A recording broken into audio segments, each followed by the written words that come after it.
Hi everybody. Wanted to make sure that I got that camera angled correctly. It's Ruth from Core Personal Training and Pilates Studio.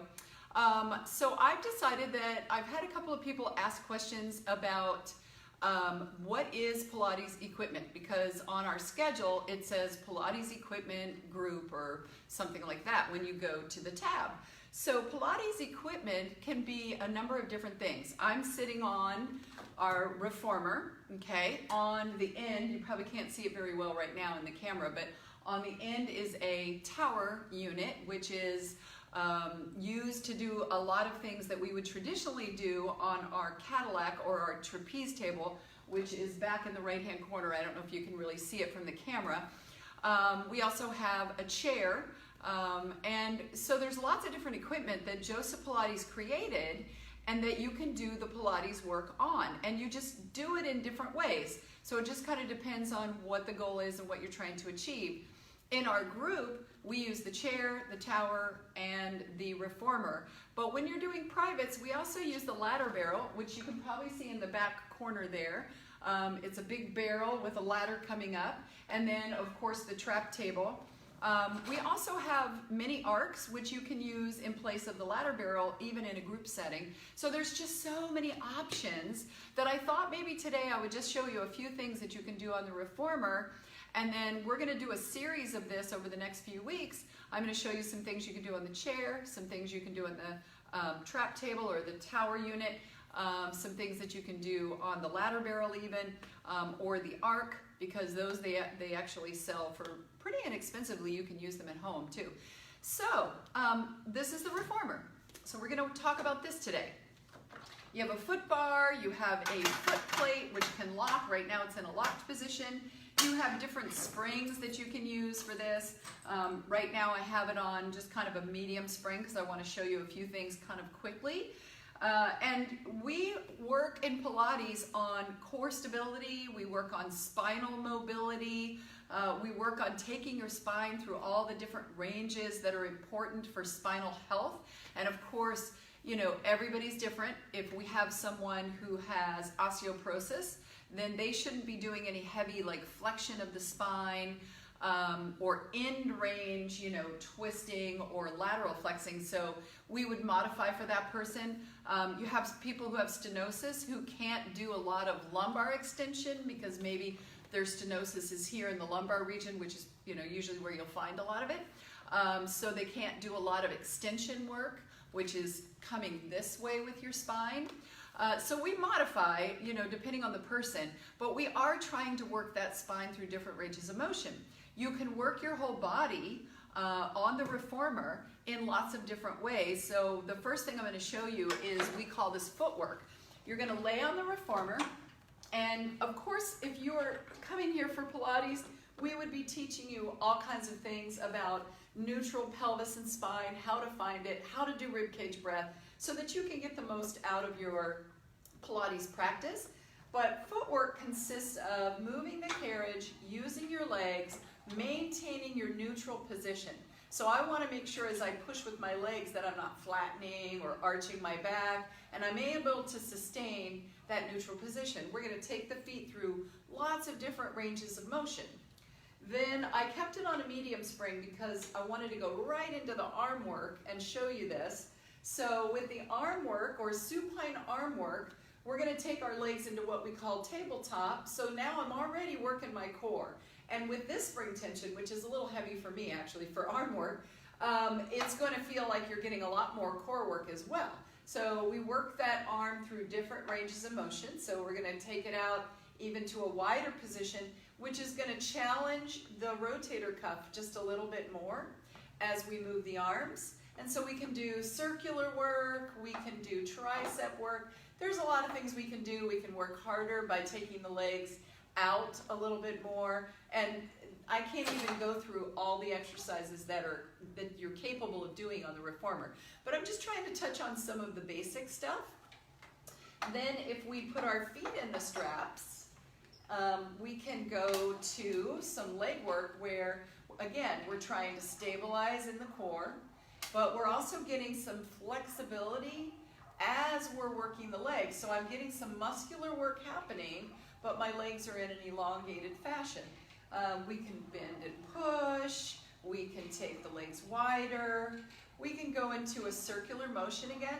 And you know, the circle motion, the shoulder and the hip was designed to do this circular motion, but there's very rare cases of getting that circular motion. I mean, obviously you can do it in the pool. You know, there's resistance through the whole movement of the limb as you're in the pool, but there isn't a lot of other apparatus that you can get that on other than maybe Pilates, gyrotonics, obviously, you know, things like that. So it's really good for working that hip and making it healthier and stronger. So those are some of the basic things that we can do laying on our back, but there are also lots of other things you can do on the reformer. So we can stand on the reformer. I can go into something called elephant, which is really good for stretching out those hamstring, but it's not just stretching the hamstring. It's about core stability as I'm moving my legs back and forth. Then if I want to work my core a little bit differently, I could go into a plank move. And what I'm doing is I'm taking some of the spring off so that it's making it a little more challenging for me to stabilize, okay? So all of this is working on stabilization of the spine. But then if I come down to my knees, and I'm gonna do something called down stretch. So for down stretch, I'm coming forward with my upper spine. Now I'm working on a little more thoracic or mid-back extension as I go back and forth. And I'm not gonna look at the camera on this one because I don't wanna hurt my neck, but I'm gonna really try to extend through that upper spine. And I'm still stabilizing, obviously, in this area, but I'm trying to really work on stabilizing, or opening up rather, the chest and getting that upper back mobility. So then I can go into a kneeling position. And I can do upper body work here, where I'm coming forward with the arms. There's a lot of different arm movements. If this is a little too much for someone, then you can come back down into a seated position. And if you're in a seated position, then we're going to be working on hamstring flexibility at the same time that we are strengthening our core and trying to sit in a nice tall posture. So that's an example of working your upper body and stabilizing in your core as well. If I want to do a little bit of lateral flexion, because lateral flexion is really important for the spine, I'm going to do something called mermaid. Mermaid can be done in a lot of different ways, and you might notice that I'm kind of leaning a little, my hip is a little tight today, so what I would normally do is bolster up this hip. So it helps me to open up my hips as I come into a little bit of lateral flexion. So I'm getting some oblique work happening here as I'm opening up the other side and getting that stretch. And this is so important to get the stretch and the contraction. So when we get a contract and then a stretch, you're gonna get more out of the movement and get a little more flexibility. There is a gazillion different things that I could show you. Let me show you one more thing. Bridging on the reformer. And I'm gonna give myself a little more spring for this one so the carriage doesn't move a lot. I see somebody is watching. Oh, hi, Linda. How are you? So we're going to go onto our back. I'm going to put my feet onto the foot bar, and I'm going to make sure that I try to keep my carriage still as I articulate my spine through a range of motion. Now, I am not completely warmed up, so my hamstrings are feeling like they want to grab, but the more I work from my middle, the less my hamstrings are going to want to grab. So we really work on moving the spine through a range of motion where we're just moving that one vertebra at a time all the way through that range of motion. So then I can add in a little pressing. And so we're all the way up, and then we give ourselves a little push. And now I'm getting a little more hamstring work, a little more glute work, and of course my core is working as well. And then I can bring it all the way back down. And then let me show you one more thing Like I said, there's hundreds of exercises, but this one is great for hip flexor mobility and also strengthening the glutes. So we're going to push the carriage back with that foot, drop down into a lunge. So we're opening up the hip flexor here, but at the same time, I'm getting some work in my leg and my glute on this side as I go through that range of motion. And I didn't really get the camera in the right spot, so my head is getting chopped off every time I come up. But oh well, you get the general idea of what I'm trying to do here. And then you can actually let go like I'm doing, and then I'm working on balance at the same time. So I'm working on that mobility, or stability rather, of the ankle while I'm doing the movement. And of course, whenever I do one side, I'd want to do the other side.